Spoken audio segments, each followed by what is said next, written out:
Assalamualaikum warahmatullahi wabarakatuh. 20 tahun yang lalu, kita mahasiswa, kita pelajar, membutuhkan waktu yang relatif lama dalam menerjemahkan suatu dokumen dalam bahasa asing. Kita harus mencari setiap detailnya satu persatu, kata per kata dengan menggunakan dictionary atau kamus. 10 tahun yang lalu, dua tokoh mengubah dunia berinovasi bernama Sergey Brin dan juga Larry Page atau founder dari Google. Mereka menumbuhkan suatu inovasi untuk menyingkatkan, mengefisiensikan waktu yang tadinya harus membutuhkan waktu berapa jam, berapa menit untuk menerjemahkan suatu dokumen, tapi hanya membutuhkan berapa detik ataupun berapa menit untuk menerjemahkan dokumen tersebut. Mereka menemukan yang namanya Google Translate. Namun, tahun-tahun akhir ini menggemparkan dunia dengan munculnya artificial intelligence, bermula dengan suatu AI yang bernama ChatGPT. AI atau artificial intelligence bukan hanya menerjemahkan suatu dokumen secara singkat, namun bisa melampaui hal tersebut, mengkritisasi, bisa merekomendasi, memberi saran, masukan, dan lain sebagainya dengan pemikiran yang kritis dalam waktu yang cukup singkat, beberapa detik saja mungkin, atau mungkin beberapa menit.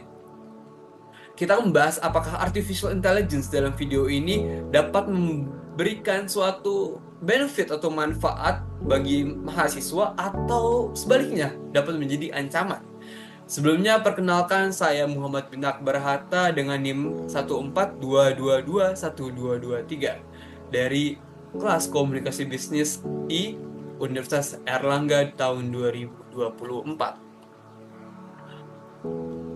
Saya ingin mengajak kita semua melihat bagaimana AI bukan hanya sebuah alat teknologi, namun adalah sebuah kekuatan yang dapat membantu kita sebagai mahasiswa menjadi lebih baik di perkuliahan.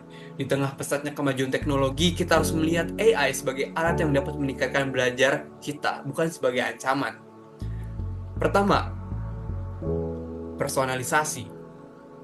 Pembelajaran dipersonalisasi AI memungkinkan kita untuk belajar sesuai kecepatan dan kebutuhan masing-masing. Tidak seperti dulu kita harus mengikuti kurikulum atau metode yang sama. Contohnya hadirnya dua platform seperti Ruang Guru ataupun Zenius.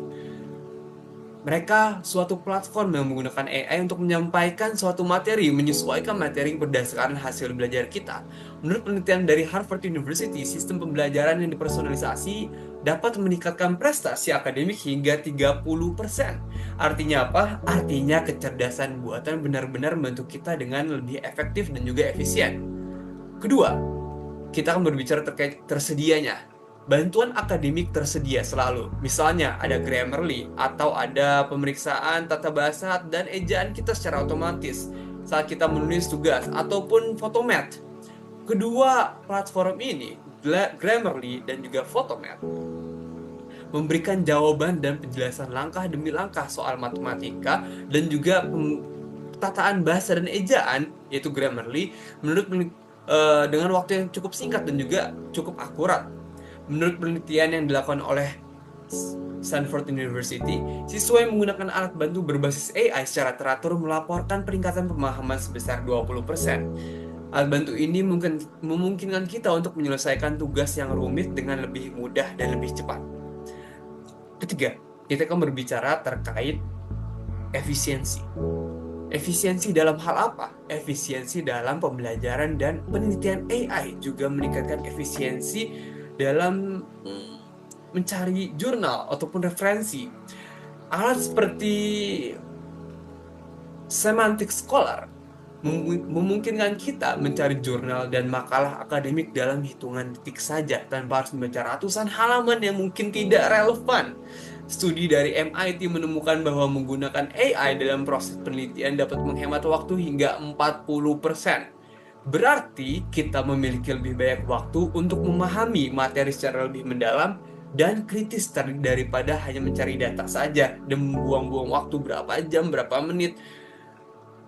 Lebih dari itu, Dr. Rose Larkin AI professor at UCL mengatakan bahwa AI dapat berfungsi sebagai asisten kognitif, membantu kita berpikir lebih mendalam dan membuat keputusan yang lebih baik. Dengan AI yang mengurus tugas-tugas rutin, mahasiswa bisa fokus pada pemecahan masalah yang lebih kreatif dan strategis. Kemampuan ini adalah kunci kesuksesan di dunia modern. Jadi kesimpulannya apa? Dari Profesor Dr. Rose Lokin, kemampuan AI ini sangatlah penting untuk kesuksesan kita dari mahasiswa di saat ini. Jadi pertanyaannya bukan lagi apakah AI bisa membantu mahasiswa mencapai kemampuan akademik yang lebih tinggi, tetapi bagaimana sih kita memanfaatkannya? Apakah kita akan menggunakan AI sebagai alat pintas atau untuk memperbaiki cara kita belajar?